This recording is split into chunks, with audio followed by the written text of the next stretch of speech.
കഴിഞ്ഞ ദിവസം പെയ്ത കനത്ത മഴയിൽ തിരുവനന്തപുരം മെഡിക്കൽ കോളേജ് ആശുപത്രിക്കുള്ളിൽ വെള്ളം കയറി. റേഡിയോളജി വിഭാഗത്തിലാണ് വെള്ളം കയറിയതായുള്ള വിവരങ്ങൾ പുറത്തു വന്നിരിക്കുന്നത്. അത്യാധുനിക മെഷീനുകൾ സൂക്ഷിച്ചിരുന്ന മുറിക്ക് മുന്നിൽ വരെ വെള്ളം കയറിയതായാണ് റിപ്പോർട്ടുകൾ. ഇപ്പോഴും വെള്ളം കെട്ടി നിൽക്കുന്ന നില തുടരുന്നുണ്ട് എന്നും റിപ്പോർട്ടുണ്ട്.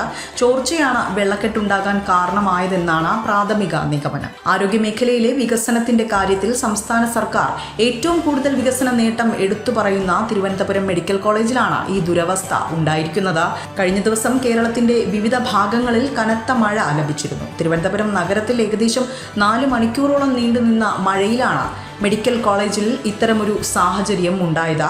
ചോർച്ചയാണ് ഇത്തരമൊരു സാഹചര്യം ഉണ്ടായതിന് കാരണമായതെന്നാണ് പ്രാഥമികമായുള്ള നിഗമനം.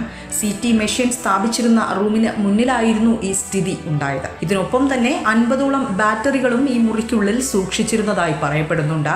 എന്തെങ്കിലും തരത്തിൽ വെള്ളത്തിന്റെ ഈർപ്പമോ ചെറിയ സാന്നിധ്യമോ ഉള്ളിലുണ്ടായാൽ പോലും ഷോർട്ട് സർക്യൂട്ടും വലിയൊരു പൊട്ടിത്തെറിക്കുള്ള സാധ്യതയും നിലനിന്നിരുന്നു എന്നും പറയപ്പെടുന്നുണ്ട്. നേരത്തെ ചോർച്ച നിലനിന്നിരുന്നത് ശ്രദ്ധയിൽപ്പെടുത്തിയിട്ടും വേണ്ട നടപടികൾ കൈക്കൊള്ളുകയോ ശ്രദ്ധ ചെലുത്തുകയോ ചെയ്തിരുന്നില്ല എന്നാണ് ഇവിടെയുണ്ടായിരുന്ന രോഗികളും കൂട്ടിരിപ്പുകാരും പറയുന്നത്.